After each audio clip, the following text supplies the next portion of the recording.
औज़ुबिल्लाहिमिनश्शैतानिर्रजीम बिस्मिल्लाहिर्रहमानिर्रहीम रब्बि इश्रह ली सदरी व यस्सिर ली अमरी वहलुल उक़दतम मिन लिसानी यफ़क़हू क़ौली। मौत क्या है? मौत और मौत के बाद अल्लाह ताला हिसाब किताब के बाद जज़ा और सज़ा, और सज़ा आखिर अक्सर लोग ये सवाल करते हैं कि जो अल्लाह 70 माओं से ज़्यादा प्यार करता है वो इंसान को जहन्नुम में कैसे डालेगा। ये एक बहुत अहम सवाल है। बाकी बात तो ठीक है कि जो अल्लाह अपने बंदे को 70 माओं से ज़्यादा प्यार करता है वो कैसे बंदे को जहन्नुम में डालेगा, वो उसकी मोहब्बत कैसे गवारा करेगी कि ये किसी अपने बंदे को जहन्नुम में डाल दे। मोअज़्ज़िज़ व्यूअर, यहाँ एक बात बहुत ज़्यादा समझने की है, और वो बात ये है कि ये शैतान का सबसे बड़ा वसवसा है। शैतान का सबसे बड़ा जो छुप छुप के वसवसे डालता है उनमें से एक बहुत बड़ा वसवसा है कि अल्लाह जो 70 माओं से ज़्यादा प्यार करता है वो जहन्नुम में कैसे डालेगा।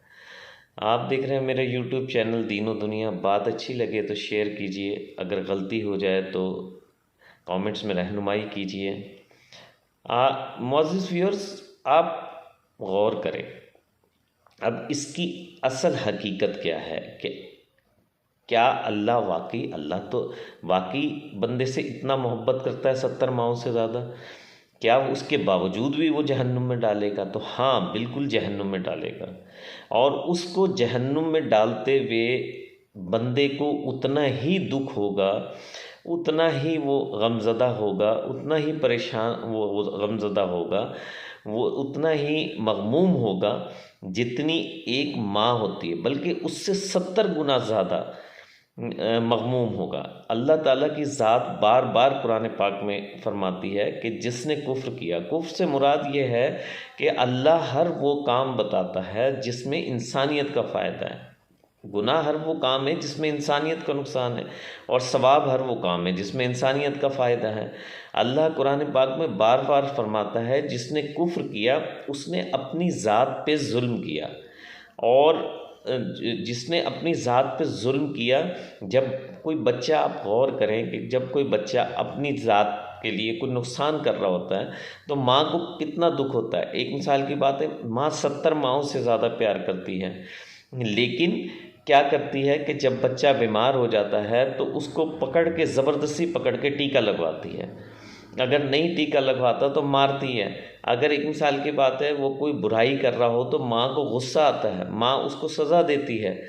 सज़ा देती है, वो सज़ा इसलिए देती है कि वो शायद राह रास्त पे आ जाए। फिर एक वक्त ये होता है कि एक अगर बच्चा राह रास्त पे नहीं आता तो फिर उसकी सज़ा जज़ा का अख्तियार माँ के पास से ख़त्म हो जाता है। वो माशरे में जाके बुराइयाँ करता है, माशरे में जाके जराइम करता है, माशरे में जाके गुनाह करता है, तो फिर माशरा उसे सज़ा देता है। माशरा उसे जुर्म की पादाश में उसे सज़ा देता है।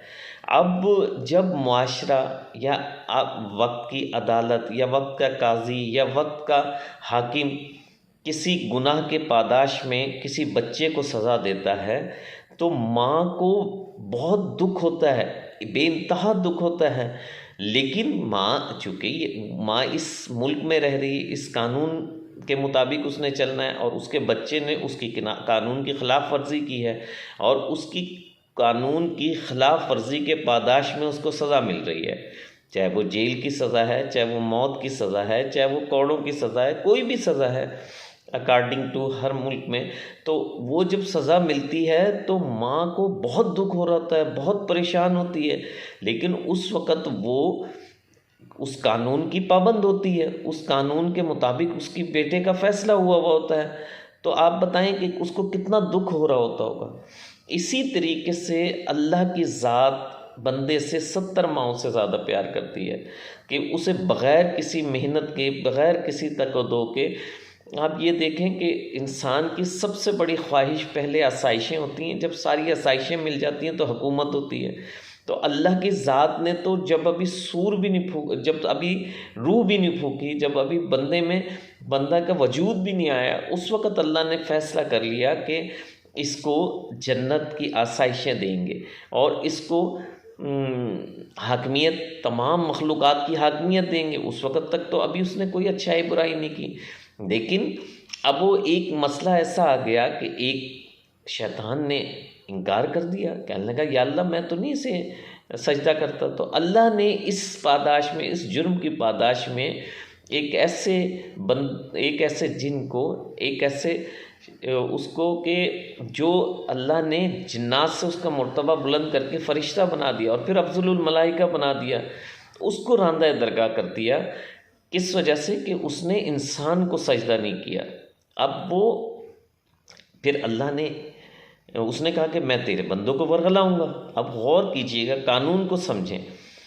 कानून ये है कि उसने कहा कि मैं तेरे बंदों को वरगलाऊँगा और उन्हें नाशुक्रा बनाऊँगा, उनके दाएं बाएं आगे पीछे से आऊँगा, उनको अपनी आवाज़ से, अपनी एक्ट से छुप छुप के वसवसे डालूँगा, उनको मैं वरगलाऊँगा और उनको तेरे से मुतनफ़िर करूँगा, तेरे से कुफ्र दिलाऊँगा, तेरी नेमतों की नाशुक्री कराऊँगा। तो अल्लाह ताला की ज़ात ने वहाँ एक कानून बना दिया। वो कानून क्या बना दिया कि जो तेरा साथ देंगे मैं उसको तेरे साथ जहन्नुम में डालूँगा। अच्छा, अब कानून तो बना दिया, कानून बना के अब अल्लाह की ज़ात जो कानून बना देते हैं उसके ख़िलाफ़ किया नहीं करते। हालांकि कर सकते हैं, जो चाहे वो कर सकते हैं, लेकिन उन्होंने ये भी बंदे से, इंसान, अल्लाह की मोहब्बत है कि उसने इतना बड़े मुकाम अता फरमा दिया बग़ैर मेहनत के। और ये अल्लाह की मोहब्बत है, उसने कहा ठीक है। अल्लाह को कितना अपने बंदे पे भरोसा कि जो माँ का भरोसा तोड़े, जो माँ के अहकामात के ख़िलाफ़ चले, तो फिर वो बढ़ते बढ़ते माशरे और हुकूमत के अहकामात के ख़िलाफ़ हो जाए, जब उसे सज़ा मिले तो फिर माँ तो उस कानून की पाबंद है ना। अल्लाह बेशक उस किसी भी चीज़ का पाबंद नहीं है, लेकिन जब वो ख़ुद कानून बनाते हैं कि तो उस कानून को तोड़ा नहीं करते। चाहे तो तोड़ भी देते हैं, बेतहाशा दफ़ा चाहे तो तोड़ देते हैं। माँ बाप के ज़रिए बच्चा पैदा होगा, हज़रत आदम अलैहिस्सलाम को माँ बाप के बग़ैर पैदा किया। माँ से बच्चा पैदा होगा, अम्मा हव्वा को बग़ैर माँ के पैदा किया। बाप माँ से बच्चा पैदा होगा, हज़रत ईसा अलैहिस्सलाम को बग़ैर बाप के पैदा किया। छुरी काटेगी, उसने नहीं काटा। आग जलाएगी, उसने नहीं जलाया, हुक्म नहीं दिया उसे। ये वो चीज़ें हैं जहाँ उसके बंदे की आजमाइश हो रही है। लेकिन जो फ़ैसला कर दिया गया कि जो तेरे साथ, अल्लाह को अपने बंदे पे इतना भरोसा कि जो तेरे कहने पे चलेगा तो उसको मैं तेरे साथ जहन्नुम में डालूँगा। और फ़रिश्तों ने कहा था ना, फ़रिश्तों ने ये कहा था कि ये कश्त खून बर्पा करेंगे, नहनु नुसब्बिहु बिहम्दिका व नुक़द्दिसु लक, हम तो तेरी तस्बीह और तहरीर बयान करते हैं, तेरी बड़ाई बयान करते हैं, ये तो कश्त खून बर्पा करेंगे। तो अल्लाह ताला ने की ज़ात ने कहा कि जो मैं जानता हूँ ना वो तुम नहीं जानते। तो अल्लाह की ज़ात ने उन फ़रिश्तों को हमारे दाएं बाएं बिठा दिया कि तुम लिखते जाओ, उनको सारा हिसाब किताब दे दिया कि तुम लिखते जाओ। एक बाएं साइड पे गुनाहों वाला, कुफ्र वाला फ़रिश्ता लिखता है, कोई भी जब आदमी काम करता है। दाईं साइड पे नेकियों वाली फ़रिश्ता रहता है। और रोज़े महशर वो रजिस्टर खोले जाएंगे और रजिस्टर खोल के जिन्होंने कुफ्र किया होगा, जिन्होंने उसका, जो क्योंकि कानून बन चुका है ना, जो तेरा साथ देंगे उन्हें जहन्नुम में डालूँगा। तो लेकिन उस जहन्नुम में डालने से पहले अल्लाह ने ये फ़ैसला तो बना दिया, कानून तो बना दिया, उसके बावजूद इतने बड़े बड़े टूल्स अता फरमा दिए, इतने बड़े बड़े हथियार अता फरमा दिए कि इनके ज़रिए इंसान उसके साथ जहन्नुम में जाने से बच सकता है। अल्लाह ने फरमाया कि अगर ज़मीन व आसमान को गुनाहों से भर दो और एक दफ़ा आँख में आंसू ला के मुझसे कह दो या अल्लाह मुझे माफ़ कर दे, तो मैं ना सिर्फ गुनाह माफ़ कर दूंगा बल्कि गुनाहों को नेकियों में बदल दूंगा। 100 दफ़ा गुनाह करके मेरे पास आ और 100 दफ़ा माफ़ी मांग, मैं तेरे गुनाह माफ़ कर दूंगा। और अगर कलमा मरते वक्त कलमा नसीब हो गया, अक्सर आपने दुआएं सुनी होंगी, या अल्लाह मरते वक्त कलमा नसीब फरमा, क्योंकि जो बंदा कलमा पढ़ लेता है उसके पुराने तमाम गुनाह माफ़ कर दिए जाते हैं, उसका रजिस्टर साफ़ कर दिया जाता है कि अब जो तू गुनाह करेगा वो लिखा जाएगा, नेकियां जो तू करेगा वो लिखी जाएंगी, पिछले गुनाह, यानी अब मरते वक्त का कलमा नसीब हो गया तो उसके बाद तो फिर इंसान गुनाह कर ही नहीं सकता ना, कि वो तो फौत हो जाएगा, तो फिर उसके लिए तो जन्नत वाजिब हो गई। वो फिर गुनाह तो उसके सारे धुल गए, क्लियर हो गया, उसका तो रजिस्टर ही क्लियर हो गया।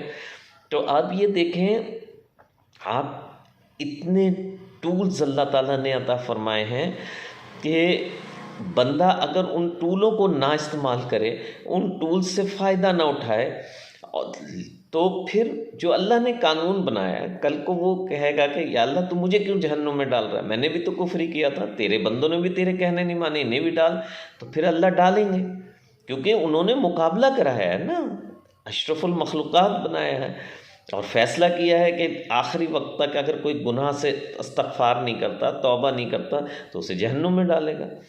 तो वो ये कॉन्सेप्ट जहन से निकाल देना चाहिए कि जब अल्लाह 70 माओं से ज़्यादा, लेकिन किसी को भी जब जहन्नुम में डालेगा तो वो बहुत ज़्यादा उसके लिए, अल्लाह के लिए तकलीफ़ का मूजिब होगा, क्योंकि अल्लाह एक माँ नहीं, एक माँ को इतनी तकलीफ़ होती है, 70 माओं को कितनी 70 माओं जितना प्यार करने वाले को कितनी तकलीफ़ होगी। तो ये कॉन्सेप्ट हरगिज़, हाँ अल्लाह मालिक है, कुछ भी कर सकता है, किसी वक्त भी आपको माफ़ी का परवाना दे सकता है, किसी भी चीज़ पे ज़र्रा नवाज है, उसने वो तो बहाने ढूंढती है, अल्लाह की ज़ात तो बहाने ढूंढती है कि मैं अपने बंदे को कैसे बख्शें। तो हमें भी कोशिश करनी चाहिए कि उस अल्लाह की ज़ात से हम मांगते रहें, इस्तग़फ़ार करते रहें, तौबा करते रहें और उससे गुनाहों की माफ़ी तलब करते रहें और उसको हर चीज़ अल्लाह की ज़ात से मांगते रहें। मिलते हैं एक और प्रोग्राम के साथ। अस्सलाम वालेकुम व रहमतुल्लाहि व बरकातहू।